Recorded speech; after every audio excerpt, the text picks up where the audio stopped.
Step into our Minecraft library and see what story awaits behind the portal today.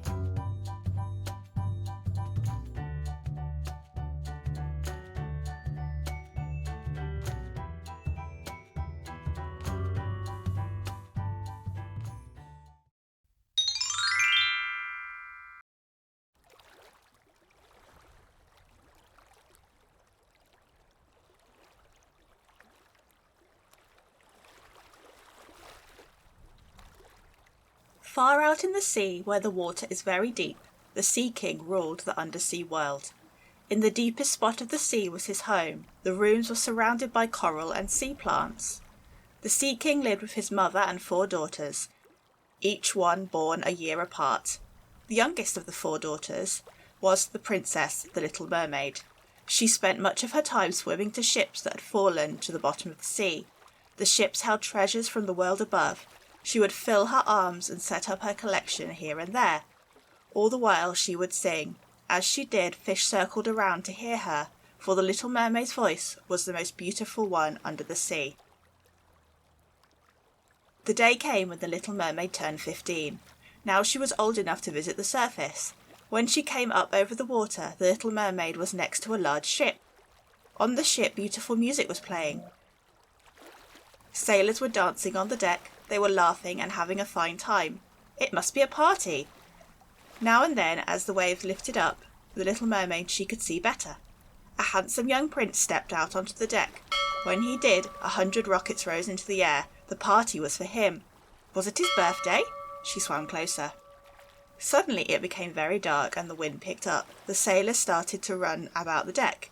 They pulled down the sail, the ship dipped and swooped, it rolled side to side and up and down on the high waves. Then lightning, thunder, a strong rainstorm hit. The poor ship started to tip on the rough waves. It was so dark that the Little Mermaid could see nothing. Then lightning lit up the sky and she could see the young prince on deck. He seemed to be the only one still there. He was working hard to keep the ship afloat. He was throwing ropes out to his men who had jumped.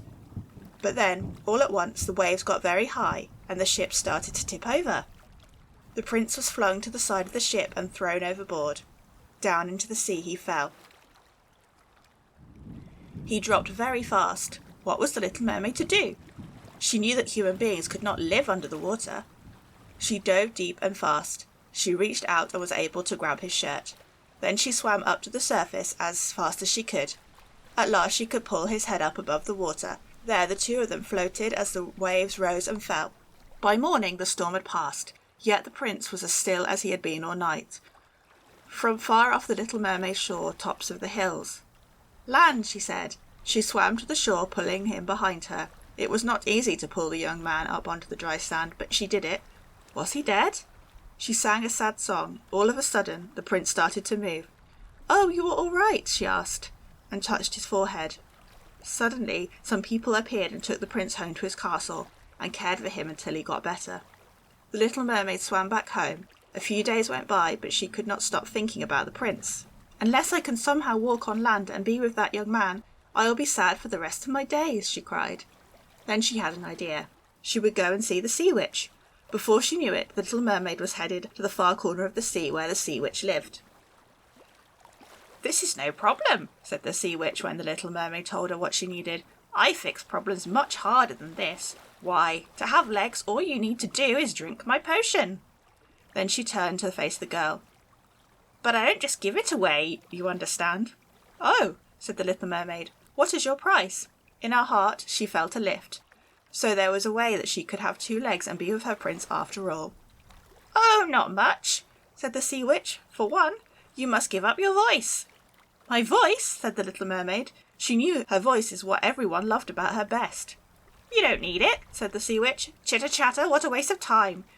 But now this, little pretty.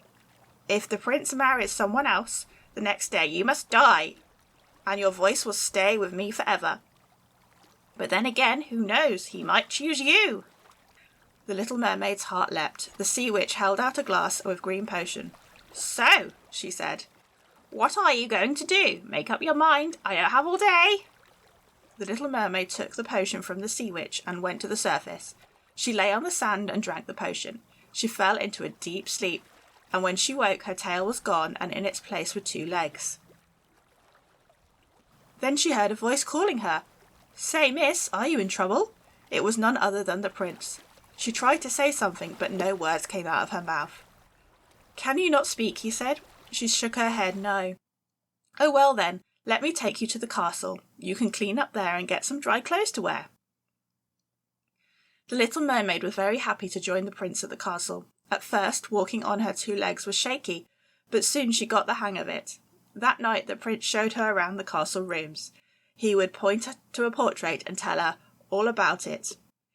When he said something funny, they laughed together. When the story was sad, her eyes told him that she knew why, and she felt sad too. The next day was a royal party. He asked the little mermaid if she might come with him. She nodded a big yes. That day the little mermaid was by his side. The prince felt so glad. Sometimes he would make a comment in a low voice to her, and by her eyes and face he knew that she understood. After that the prince wanted the little mermaid by his side every day.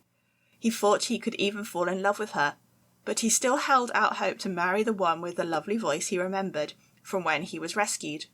Of course, it could not be his wonderful new friend, who was not able to talk, let alone sing. One day the king called for his son. "Son," he said, "your mother and I have made a decision. It's time that you took a bride. Lucky for you, we have one already picked out." "What?" said the prince. He only wanted to marry the woman with the beautiful voice that he remembered. "Who is she?" "A princess from a nearby land. Tonight she is coming with her parents. We will make the wedding plans." The prince was crushed, and the little mermaid felt fear. She knew what would happen to her the day after the prince married someone else. That night her troubles got even worse. What the little mermaid did not know was that the sea witch had put her voice into this princess. She was a stuck-up princess who thought only of herself. Yet when she spoke, it was the little mermaid's voice that came out. The prince was stunned. He asked the princess to sing. It was the little mermaid's voice that filled the room. The prince could not believe his luck. At last he could marry the woman he had longed for all this time. When he shared his joy with the little mermaid, she tried to show that she was happy for him, but gloom filled her heart. Back under the water, the Sea King heard about what had happened. At once, he rushed to the Sea Witch. She laughed. She said there was only one way to save his youngest daughter from her fate. If he would just hand over his trident to her, the little mermaid could be saved. With the trident in her hand, the Sea Witch would rule the underworld kingdom. The Sea King took a deep breath. What else could he do? So he agreed. The Sea Witch grabbed the sceptre and laughed in glee. She rushed to the wedding ship to see her victory. The little mermaid saw the Sea Witch rise out of the sea. She grabbed the little mermaid in triumph. "You shall never see again," she cackled. But the little mermaid was clever. She had picked up a knife from the banquet table before the witch grabbed her, and she used it on the Sea Witch, who melted into a green sticky seaweed and was carried back down to the bottom of the ocean. The princess then shouted in a gruff, harsh voice, "Well, this is the worst wedding I've ever been to." The prince heard the princess and knew that she was not who he thought she was. Then the little mermaid started to sing. The prince knew that the voice he remembered belonged to the very one he had grown to love. The angry princess stormed off the wedding ship and her family close behind. When the Sea King arrived, the trident was floating in the sea, as if it was waiting for him. With a sweep of his arms, it was his again. "Well," said the king, "I see my daughter is in good hands." And with a wave of his trident, he lifted the mermaid back onto the ship. The prince put his arms around her. "Now I know it was you all along," said the prince. "Will you marry me?" The little mermaid had her voice back now, but with all the happiness in her heart she could not manage to speak, so she nodded yes with a warm smile, and a wedding on board the ship took place after all.